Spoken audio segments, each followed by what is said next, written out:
Olá, meu querido jovem, estou muito feliz em poder estar aqui nesse momento tão especial, nessa semana de oração jovem, promovida aí pela igreja da Vila Matilde. Fico feliz em poder separar esse tempo em minha vida para poder falar um pouco mais ao seu coração, para falar um pouco para você sobre a importância de nos mantermos conectados com Deus.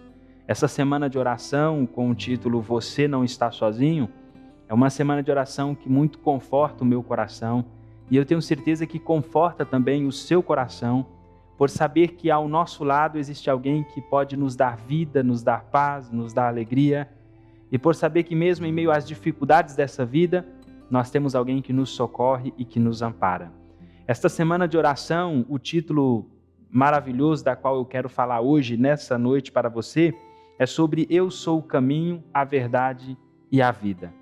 Esse texto, esse tema está na Bíblia, num texto muito conhecido, que é lá em João capítulo 14, dos versos 1 em diante. Eu quero falar um pouco sobre uma das maiores promessas que Jesus já fez ao nosso coração. Uma das maiores promessas que Jesus já fez à humanidade. E essa promessa, ela se estende a todo aquele que o aceita como seu Salvador pessoal.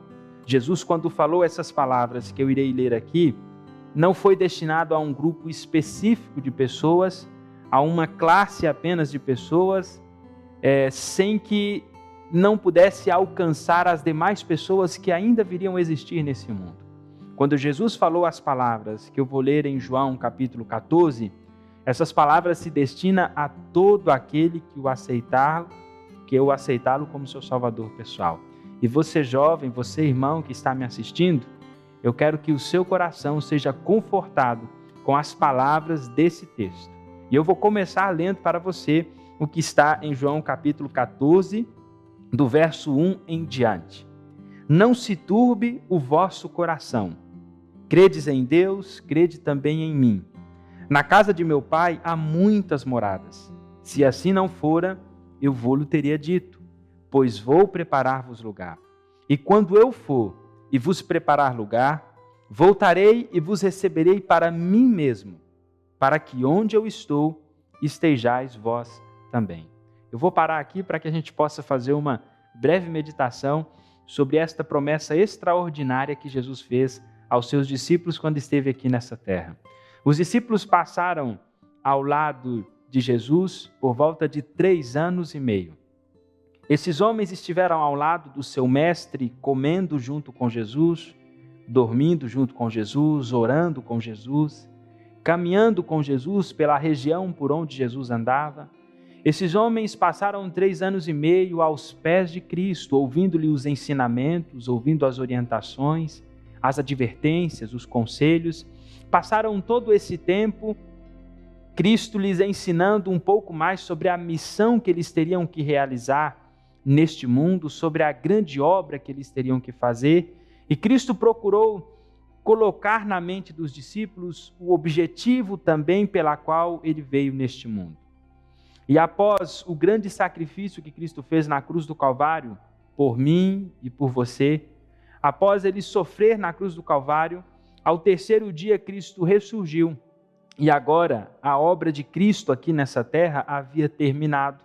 E ele precisava voltar ao Pai. Cristo precisava retornar ao céu, para ali começar a sua obra de intercessão como nosso sumo sacerdote, como nosso advogado, intercedendo por cada um de nós. E é interessante a gente observar que nesse momento em que os discípulos perceberam que talvez estariam sozinhos, que os discípulos perceberam que talvez estariam desamparados, Jesus faz uma promessa para eles. E essa promessa era uma promessa tão maravilhosa que Jesus não apenas iria enviar um outro consolador para estar ao lado deles, que talvez a gente poderia pensar da seguinte forma: Jesus vai ao céu, vai mandar um outro consolador, esse consolador vai estar conosco, que é o Espírito Santo, mas essa vida ainda vai continuar sendo uma vida onde nós vamos enfrentar problemas, dificuldades, dores, frustrações, onde nós vamos enfrentar muitos problemas, mesmo com um Consolador ao nosso lado. Então, será que a nossa vida vai se resumir apenas a essa existência? Será que vamos ter um outro consolador, mas quando chegar ao fim dessa vida, vai ser apenas essa existência, apenas esta vivência aqui nessa terra que nós vamos ter para levar? Não vamos receber nada mais além disso? E então Jesus dá uma grandiosa promessa, falando que ao lado deles não estaria apenas o Consolador, amparando, guardando-os, livrando dos males e perigos dessa vida, mas que também Jesus voltaria para levá-los ao céu. Por isso nós olhamos o texto de João capítulo 14, Jesus fala para os discípulos o seguinte: olha, não se turbe o vosso coração. Jesus está dizendo para aqueles homens o seguinte: olha, não fique com um coração triste, não fiquem amargurados, não fiquem com um coração pesado, sobrecarregado, porque eu estou indo ao Pai. Credes em Deus e crede em mim, crede nas palavras que eu estou falando a vocês.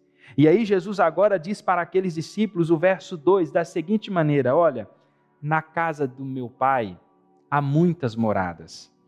Na casa do meu Pai há lugar e há espaço para todos vocês. Eu estou preparando moradas. E o meu objetivo em vir aqui nessa terra não era apenas fazer uma obra de redenção aqui neste mundo, mas é que esta obra de redenção é uma obra que vai preparar vocês para ir morar no céu, para ir morar nas mansões celestiais. Jesus fala o seguinte: olha, quando eu for e vos preparar lugar, eu voltarei e vos receberei para mim mesmo, para que onde eu estiver estejais vós também. Qual é a grande promessa que Jesus está fazendo aos discípulos? Jesus está dizendo para eles, e para cada um de nós que estamos aqui nesse momento, ouvindo essa mensagem, Jesus está dizendo da seguinte forma: olha, haverá um momento em que nós vamos estar juntos para toda a eternidade. Haverá um momento que nada mais vai nos separar. Haverá um momento em que eu vou levar vocês para mim mesmo, e onde eu estiver, para onde eu for, vocês estarão ao meu lado para todo sempre, para toda a eternidade. Olha, você quer, jovem, uma promessa maior do que essa?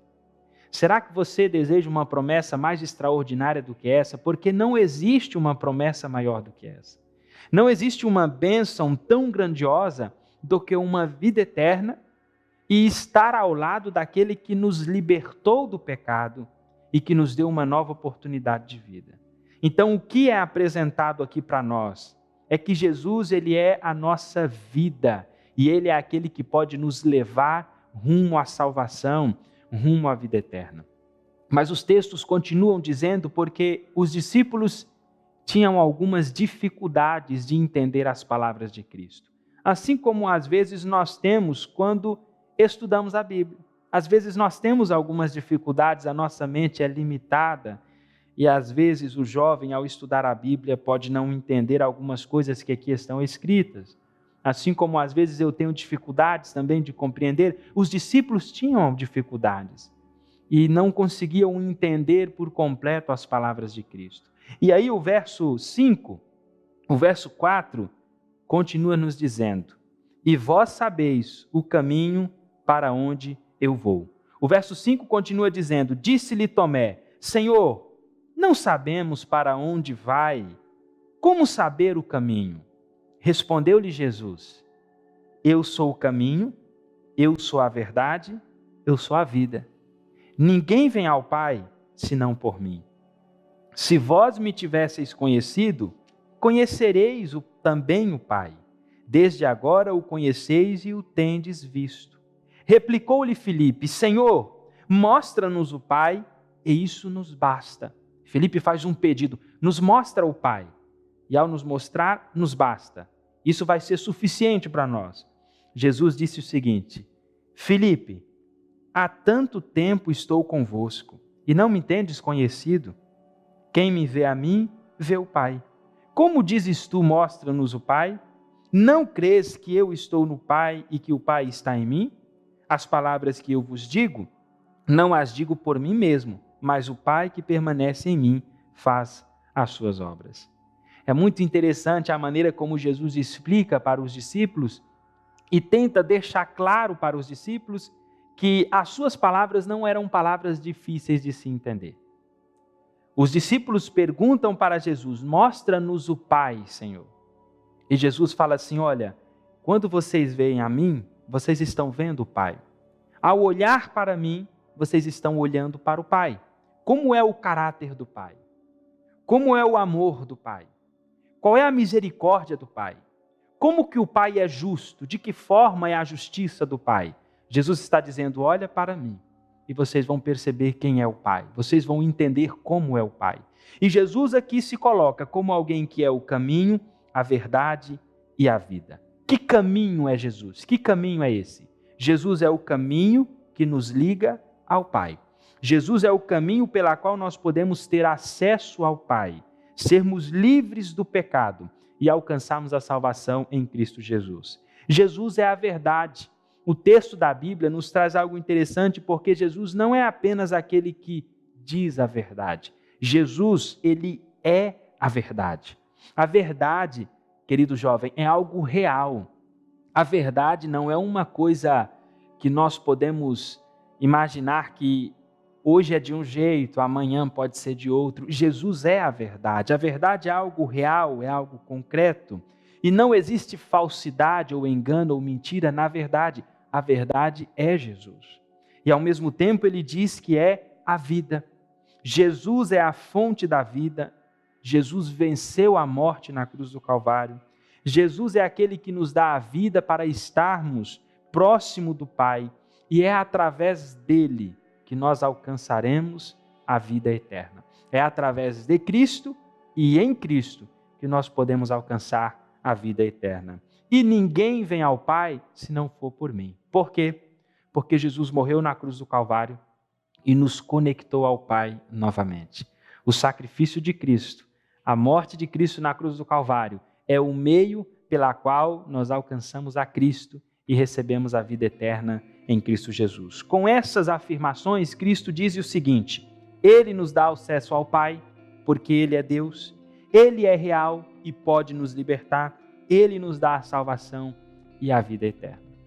O meu desejo para você, querido jovem, para você, irmão, que está assistindo essa semana de oração, que está acompanhando, é que você possa se aproximar mais de Jesus. É que você possa entender que talvez a vida que você tanto deseja alcançar está nele e é Cristo quem pode nos oferecer isso. Eu quero nesse momento fazer uma oração para Deus abençoar a sua vida, para que você possa ter uma vida abençoada e para que esta semana de oração possa achar um lugar especial em sua vida. Eu vou me colocar de joelho, em posição de reverência, e você daí, da onde estiver, também pode buscar a presença do nosso Deus.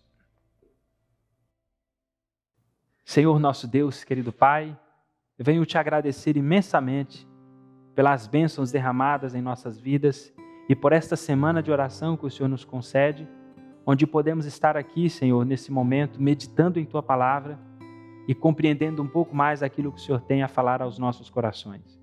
Eu venho pedir uma bênção especial sobre a juventude que está assistindo essa semana de oração.